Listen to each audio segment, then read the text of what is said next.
पिछले वीडियो में हमने विटामिन ए के बारे में पढ़ा था, विटामिन ए के कार्य। आज हम देखते हैं विटामिन ए की कमी से कौन कौन से रोग हो जाते हैं। पहला है शारीरिक वृद्धि में रुकावट। विटामिन ए की कमी शरीर में लंबे समय तक अगर बनी रहती है तो अस्थियों की वृद्धि या विकास ठीक प्रकार से नहीं हो पाता। विशेषकर खोपड़ी की हड्डियाँ अधिक प्रभावित होती है, जिसके कारण इसका क्षेत्रफल कम रह जाता है और मस्तिष्क पर दबाव पड़ता है। इससे निकलने वाली तंत्रिकाएँ भी दब जाती है, जिसकी वजह से इसमें छिद्र हो जाते हैं और परिणामतः व्यक्ति अंधा हो जाता है। तो इसका आँखों पे सबसे ज़्यादा इसका हानिकारक प्रभाव पड़ता है। सेकंड है गुर्दों में पथरी बनना, स्टोन इन किडनी। गुर्दों के आंतरिक सतह पर आच्छादक ऊतक का आवरण चढ़ा रहता है, जो निरंतर श्लेष्मा का स्त्रावन करता है। विटामिन ए के प्रभाव में ये स्त्रावन बंद हो जाता है, जिससे ये सूखे, कठोर एवं बेजान हो जाते हैं तथा गुर्दे में पथरी जमने लगती है। इसके उपचार हेतु 5000 इंटरनेशनल यूनिट विटामिन ए दिया जाना चाहिए। इसका एक प्रभाव और पड़ता है जिसको हम कहते हैं साइनोडर्मा। विटामिन ए के अभाव में त्वचा की श्वेत ग्रंथियाँ ठीक प्रकार से कार्य नहीं करती है, जिसके कारण पसीना नहीं निकलता तथा त्वचा सूखी, खुरदरी, रुक्ष, कठोर हो जाती है। त्वचा पर ऊपर की ओर फॉलिक्यूल्स हो जाते हैं, जिससे फॉलिकुलर हाइपरकिटोसिस कहते हैं, केरोटोसिस भी कहते हैं। त्वचा पर दाने निकल आते हैं, कछुए की त्वचा दिखने लगती है। इस त्वचा के इस रोग को टोड स्किन भी कहते हैं। इसका फोर्थ है प्रजनन शक्ति क्षीण होना। विटामिन ए की कमी से पुरुषों की जननेंद्रियों पर प्रभाव पड़ता है। यौन हार्मोन का स्रावन कम होता है, शुक्राणु कम मात्रा में बनते हैं। सौदे से ये भी फिर है श्लेष्मिक झिल्ली निष्क्रिय होना। शरीर के आंतरिक अंग जैसे कि पाचन अंग, श्वसन प्रणाली के अंग, उत्सर्जन अंगों के प्रजनन अंग एवं श्लेष्मिक झिल्ली का आवरण चढ़ा होता है। श्लेष्मिक झिल्ली में निरंतर श्लेष्मा का स्रावन होता है। इन अंगों को नम, मुलायम एवं कोमल बनाए रखता है। साथ ही इन अंगों को बाहरी जीवाणु, रोगाणु से रक्षा करता है। विटामिन ए के अभाव में म्यूकस का निर्माण नहीं हो पाता, स्रावन नहीं हो पाता, जिसके कारण ये सूख जाते हैं और इन पर पपड़ी जैसे जम जाते हैं, जिससे इनकी कोमलता नष्ट हो जाती है और बाहरी जीवाणु, विषाणुओं का आक्रमण होता है। इन अंगों पर विभिन्न रोगाणुओं का कब्जा हो जाता है, अतः अंग दोषपूर्ण एवं विकारग्रस्त हो जाते हैं। फिर है रतौंधी, नाइट ब्लाइंडनेस भी कहते हैं। शरीर में विटामिन ए की कमी के प्रभाव से रतौंधी हो जाता है। रतौंधी आँखों का रोग है। रतौंधी की स्थिति में अंधेरे में या कम रोशनी में नहीं दिखाई देता। साथ ही रोशनी से अंधेरे में जाने पर, तेज धूप से कमरे में आने पर आँखें चौंधिया जाती है एवं कम दिखाई देने लगता है। यह रतौंधी का प्रारंभिक लक्षण है। आँखों की रेटिना में रोड्स एवं कोन्स होते हैं। रोड्स अंधेरे में देखने की तथा कोन्स उजाले में देखने की क्षमता प्रदान करते हैं। रोड्स में रोडोप्सिन होता है, जो रोशनी में ब्लीच होकर विजुअल येलो में बदल देता है, और ऑप्सिन में विटामिन ए एल्डिहाइड बनता है। प्रकाश अंधेरे में देखने के लिए विजुअल येलो रोडोप्सिन और विजुअल पर्पल में बदल जाता है। ये चक्र निरंतर चलता रहता है।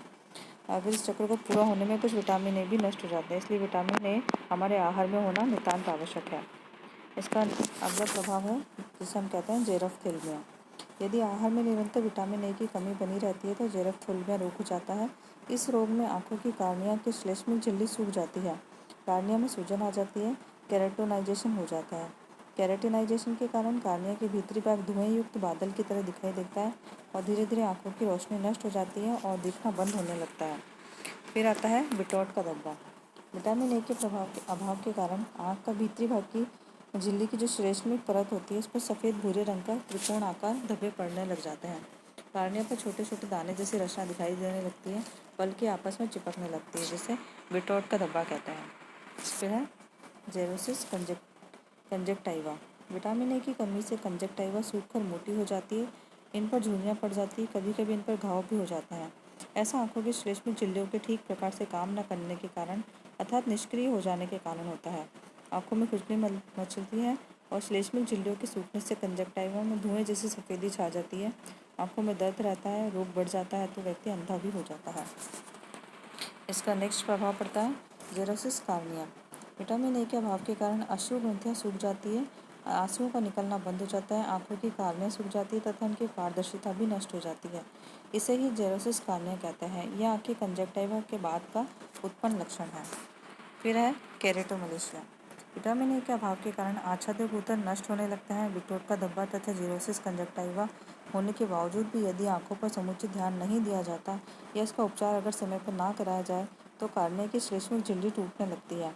और भीतरी सतह भी इसकी चंगुल में आ जाती है, जिससे कार्निया अपारदर्शक हो जाता है।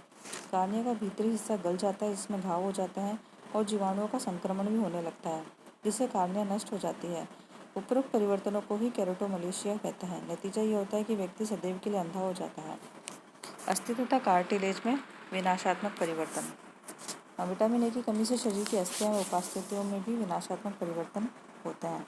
तो ये सारे प्रभाव जो हैं विटामिन ए की कमी के कारण दिखाई देने लगते हैं। अब विटामिन ए की कमी के क्या प्रभाव होते हैं, उनके उपचार कैसे किया जाता है। यदि शरीर में विटामिन ए की थोड़ी सी कमी हो तो 10,000 माइक्रोग्राम विटामिन ए 10 दिनों तक दिया जाना चाहिए, परंतु यदि काफ़ी कमी है तो 50,000 माइक्रोग्राम तक विटामिन ए लगातार कुछ हफ्तों तक दिया जाना चाहिए। विटामिन ए की कमी को रोकने तथा उपचार के लिए भारत सरकार ने भी एक कार्यक्रम चलाया है, जिसे राष्ट्रीय अंधता निवारण कार्यक्रम भी कहते हैं। इसमें 6 माह से लेकर 6 वर्ष तक के बच्चों को 2 लाख माइक्रोग्राम विटामिन ए की खुराक पिलाई जाती है और दूसरी खुराक 6 महीने के बाद दी जाती है। कुल 5 या 6 खुराकें दी जाती है। विटामिन ए जो होता है घोल के रूप में पिलाया जाता है। ये सभी स्वास्थ्य केंद्र, अस्पताल व आंगनबाड़ी केंद्रों पर मुफ्त पिलाया जाता है। इसकी एक टेबल के अकॉर्डिंग विटामिन ए की कमी दर्शाई गई है, जो आसानी से समझने लायक है। आप इसको देखिए। अब है विटामिन ए की अधिकता का क्या प्रभाव पड़ता है। विटामिन ए की कमी का प्रभाव भी दुष्प्रभाव शरीर पर पड़ता है, उतना ही भयंकर परिणाम इसकी अधिकता का भी होता है। यदि व्यक्ति प्रतिदिन 4,000 से 25,000 इंटरनेशनल यूनिट प्रति किलोग्राम शरीर भार के अनुसार विटामिन ए ग्रहण करता है तो उससे विटामिन ए की अधिकता हो जाती है, जिसे हाइपरविटामिनोसिस कहते हैं। इसकी कमी के भी कुछ प्रभाव, इसकी अधिकता के भी कुछ प्रभाव दिखाई देते हैं, जैसे कि भूख में कमी, जोड़ों में दर्द होना, आंखों की रेटिना में रक्तस्राव, यकृत का बढ़ जाना, पैर की हड्डियों में सूजन आना, त्वचा खुश्क एवं खुरदरी हो जाना, सिर दर्द, चिड़चिड़ापन, सांस लेने में कठिनाई, रक्त सिरे में विटामिन ए का बढ़ना, बालों का झड़ना, होठों पर फुंसियाँ में छाले होना, ये सब जो है विटामिन ए की अधिकता के प्रभाव हैं। विटामिन ए के अधिकता के प्रभाव सारांश में एक टेबल के अंदर दे रखे हैं, ये आप देख सकते हैं। अब है प्राप्ति के स्रोत, यानी कि विटामिन ए हमें किन किन चीज़ों से प्राप्त होता है। ये प्राणीज भोज्य पदार्थ विटामिन ए प्राप्ति के उत्कृष्ट स्रोत माने जाते हैं, जैसे कि मछली का तेल, बकरी, भेड़ या सूअर का यकृत, ये इसके सबसे अच्छे बेस्ट सोर्स माने गए हैं। वनस्पति भोज्य पदार्थों में लाल ताड़ का तेल, धनिया पत्ता, गाजर, सहजन के पत्ते आदि भी कैरोटीन के उत्कृष्ट स्रोत माने गए हैं। इसके उत्तम स्रोत अगर हम देखें तो वो उसमें आता है मक्खन, घी, संपूर्ण अंडा, दूध, पालक, मूली के पत्ते, पपीता, आम आदि भोज्य पदार्थों में विटामिन ए की प्रचुर मात्रा में उपलब्धता रहती है। इसके कुछ मध्यम स्रोत हैं, जैसे कि पत्ता गोभी, मेथी के पत्ते, पुदीना, कद्दू, संतरा, टमाटर आदि। इसमें एक सारणी दे रखी है, जैसे कुछ भोज्य पदार्थ दे रखे हैं और विटामिन ए की मात्रा उसमें कितनी है ये इसमें दर्शाई गई है, ये आप देख सकते हैं। इसके उत्कृष्ट स्रोत बताए गए हैं, उत्तम स्रोत और मध्यम स्रोत, जो हम डेली हमारे खाने में यूज़ में करते हैं, जैसे कि दूध वगैरह, मसाई, मछलियाँ, मक्खन, घी, मुर्गी का अंडा, अंडे की जर्दी, संपूर्ण दूध पाउडर, वसा रहित पनीर, इसमें इसकी विटामिन ए की मात्रा दर्शाई गई है।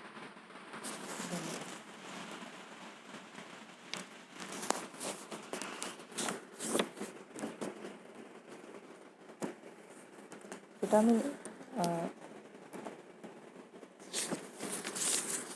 इसके अलावा भी भोज्य पदार्थों के अंदर विटामिन ए यानी कैरोटीन की मात्रा दर्शाई गई है, ये हम टेबल में देख सकते हैं।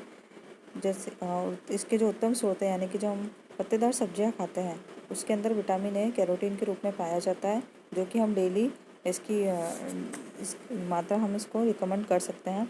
इसके अलावा इसके अंदर एक चीज़ और बताई गई है कि विभिन्न शारीरिक अवस्थाओं में विटामिन ए की देने की आवश्यकता कितनी होनी चाहिए। तो छोटे बच्चों को तो जैसे ओरल दवाइयाँ दी जाती है, छोटा बच्चा जैसे 0 से 6 माह का जो बच्चा है उसको 300 माइक्रोग्राम विटामिन ए प्रतिदिन आवश्यकता पड़ती है। इसके अलावा 0 से 12 माह का अगर बालक है तो 300 उसकी भी जो आवश्यकता है वो सेम रहेगी। अब 1 से 6 वर्ष के अगर बच्चे की बात करें तो उसको 400 विटामिन ए माइक्रोग्राम प्रतिदिन दिया जाता है, मतलब इतनी उसकी आवश्यकता पड़ती है। और 7 से 9 वर्ष का यदि बालक है तो उसको 600 माइक्रोग्राम प्रतिदिन विटामिन ए की आवश्यकता होगी। अब किशोरावस्था में अगर हम देखें तो 10 से 18 वर्ष का अगर बालक है तो उसको 1600 माइक्रोग्राम प्रतिदिन विटामिन ए की आवश्यकता पड़ती है। इसके अलावा वयस्क पुरुष, स्त्री और गर्भावस्था की स्थिति में भी इसकी जो मात्रा होती है वो 600 माइक्रोग्राम प्रतिदिन मापी गई है। तो ये है इसकी दैनिक आवश्यकता, जो हमें इतनी तो हमारे डेली हमारे भोज्य पदार्थों में होनी चाहिए, जो हमारे शरीर के लिए अत्यंत आवश्यक है।